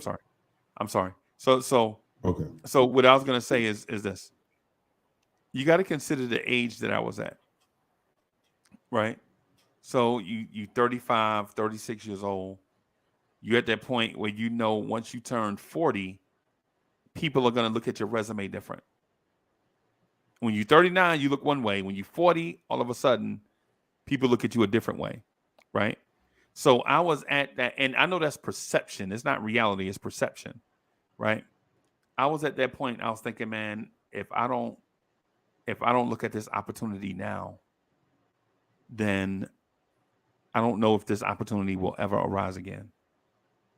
You know what I mean? And so it's a lot of factors. It's like what my pops did. It's like you looking at your kids. Like, do you want your kids to be in that certain range that's way better than you are right now? Or do you want to be unlimited? Do you want to be better or unlimited? Right? And I wanted to take a chance at being unlimited, because if I fail at unlimited, I can always go back to being steady.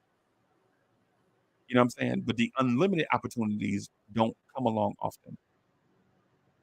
You know what I'm saying? It was like a lot of stuff to go into it. I spent that whole weekend, man, I played golf with my homeboys, man, sat around on a PlayStation. I mean, at the time, Xbox, playing Crash Bandicoot. And it wasn't that I was playing a video game. I was actually thinking. Like, Chuck, you ever had a beat on in front of you and you working on the beat, but you're not really working on the beat. You really zoned out thinking. Right. You know what I'm saying? So had that going on, didn't go to church, slept in late, thinking about it, all that stuff, talked to my man Sunday afternoon, all these different things, man. And then I made my decision. I'm just gonna pop the cork on Freezy's life. I'm not gonna worry about being in the bottle, right? I ain't gonna worry about being in the bottle. I'm gonna pop the cork and see what happens. I ain't worried about flying over there. I'm gonna jump out of the nest and fly wherever it is I want to go. Right. And I know for some people that's a hard decision to make because the economics, the finances of it kind of keeps us in a certain place. AD, you got feedback, brother. You got My bad. AD, you got YouTube open? No. Because you got an echo coming in. All right. I'm gonna come out and come back in. Okay. All right.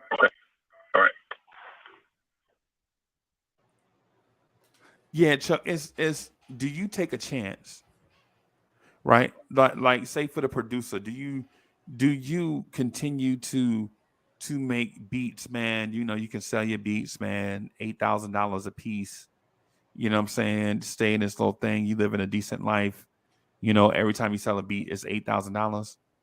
Or do you take a chance on, say, an up and coming rapper like Post Malone and let him get on one of your beats and see where a young undiscovered Post Malone can take you?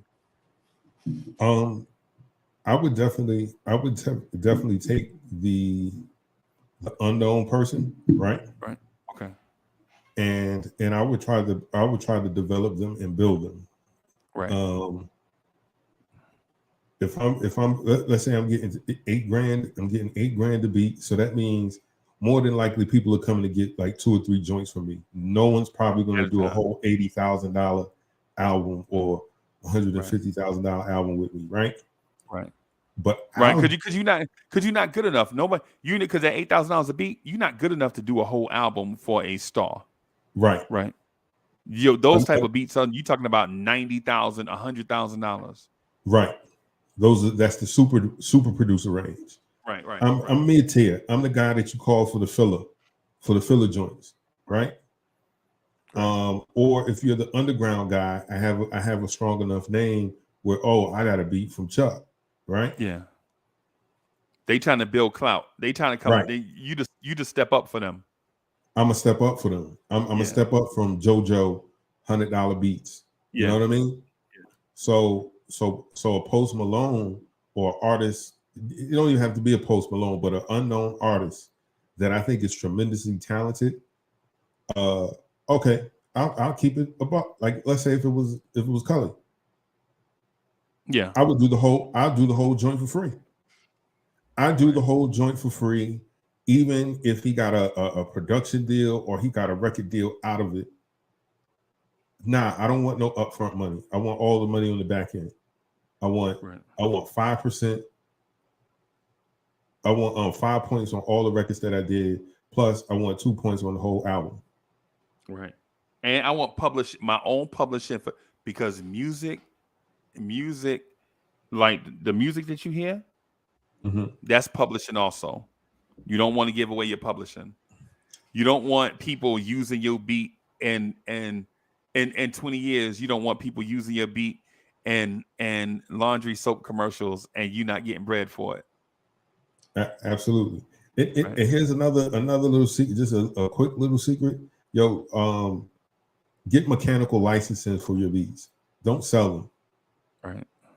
Like, no, you're paying me for the mechanical license, meaning you get to use it. But if someone else wants to use it, for just the music, not your lyrics for a movie, I have the ability to get paid off of that and not necessarily a joint thing, right? Right.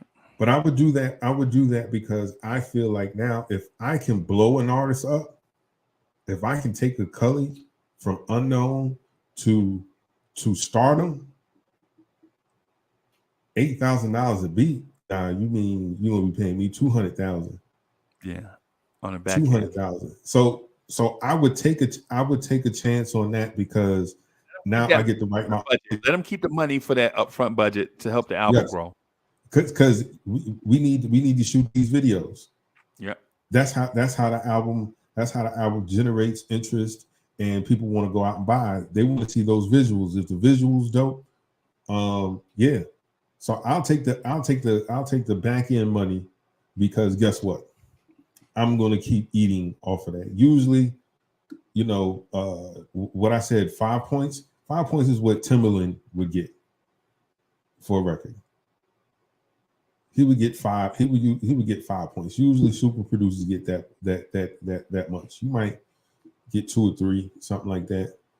But nah, 5 points, and I want 2 points on the album. Yeah. What's my man's name? It's on the tip of my tongue. He did the bulk of 50's album.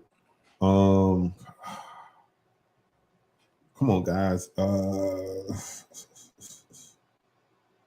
I can't think of his name right now, but he got a point on Get Rich or Die Trying, and he didn't understand points at the time, and he was like, "Nah, man, I just want the 30,000 for him doing, working in the studio and the beats that I did."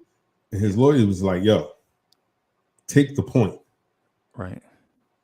And he was like, "If you don't want the point, I'll give you the $30,000 and I'll take the point." Right. Long story short, 1 point on Get Rich or Die Trying, the album did like 13 million. He got $1.3 million. Right. And you didn't want it you wanted the $30,000. So yeah. Stupid. Yeah. Like Shy Money XL. There we go. It was on the tip of my tongue. Shy Money XL. I saw that in an interview, and I was like, wow. So did he get the? Did Shy Money XL get the money? Did he get the money? Say that again. Did he get the money?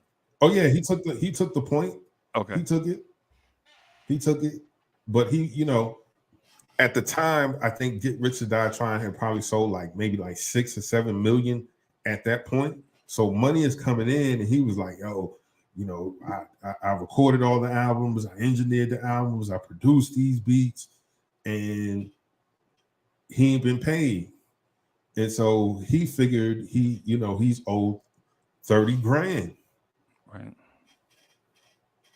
And Fit was like, "No, man, we giving you a point on the album." Because he did most of that album. Like, if people don't remember, Get Rich or Die Trying is 19 tracks. Right. Dr. Dre only did 3. Right. 3 joints. Right. In the club, and I believe he did PIMP. Okay. And I've been patiently waiting for a track to explode on. I think he did those 3, but it was Shy Money XL with the bulk of that project. Okay. And to get 1 point, it's humongous. You was going to take 30,000, and at the end of the day, and then would have been on DJ Vlad. Yo, they only gave me 30,000. Yes. You know what I'm saying? It would have been on Vlad TV. 50 Cent did me 30. On a Diamond album. So you on a Diamond album, you produced most of the tracks, and all you got was 30,000. Right. But this is something that we say and that you say all the time. Learn the business. Yeah. Hire you an attorney. You got in life, you got to have an attorney, man. You got to. Yes. The only time, listen, man. Chuck, I'm gonna tell you something. I'm gonna let you in on a secret. I'm black. Mm-hmm. Right. And I know people don't people seeing me, that probably is a very big secret, right? But what I'm saying, I say that to say this. My people, the only time they get a lawyer is when they're in a car accident. That's the only time they get a lawyer. They calling Bill Green. We don't want to wreck. We want to check. That's his motto. That's his motto, right? We don't want to wreck. We want to check. You know what I'm saying? Yo, in real life, though, people have attorneys. You got to use doctors. You got to use lawyers. You got to use teachers, man. You got to use them. That's what they out there for. And I know they're expensive, but you want to make sure with an attorney that he don't get paid unless you getting paid. You know what I'm saying? Basically. Yes, sir. You know, to protect you, to protect your. You know who run the record industry? Attorneys. Yes.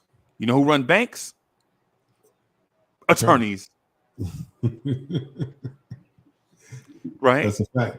They write the law. They write the stuff to benefit them. You have to be able to. You think record companies are run by dudes that know music or people that know business? No. It's by lawyers. It's by lawyers. That's why you can hear songs about black people killing black people all the time. But if you hear something outside of that, because they know there's no repercussion for that. Absolutely. Let it ride. Yeah. But if you hear anything else, like you hear a rapper talking about a school shooting or something, his record getting pulled and he blackballed out the industry. Bro, but anyway. So that's why you don't hear Buju on the radio. Boom, bye. You don't hear that no more. No. Once they find out what it was, yes. Sorry. Yeah. Yo. Hey Chuck, I gotta get out of here. I gotta run, man. I got all messed up to do. I got some Lawrence tears to do. You know, we lost to the Raptors yesterday. So I got a video. I'm gonna do the Jane and Joe thing video clip to put up on Vibes also. So I'm gonna get out of here. One question before you go, because I know you got to wrap. Can our big three continue to play 40 minutes a night for the rest of the year? I don't know. I don't have an answer for you, boss.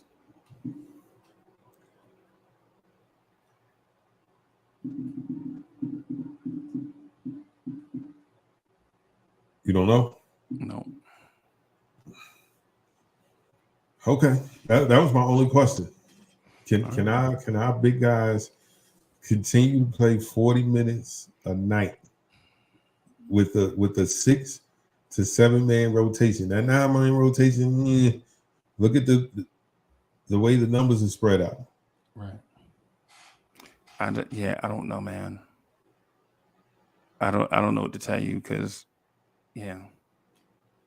But anyway, I'm gonna get out of here, man. Yes, sir. Everybody, thank you for stopping by, coming, kicking it with us live in the morning. It's your host, Chuck Allen, host Uncle Freezy. We'll be back here tomorrow, same bat time, same bat channel. Until then, peace. Peace, y'all.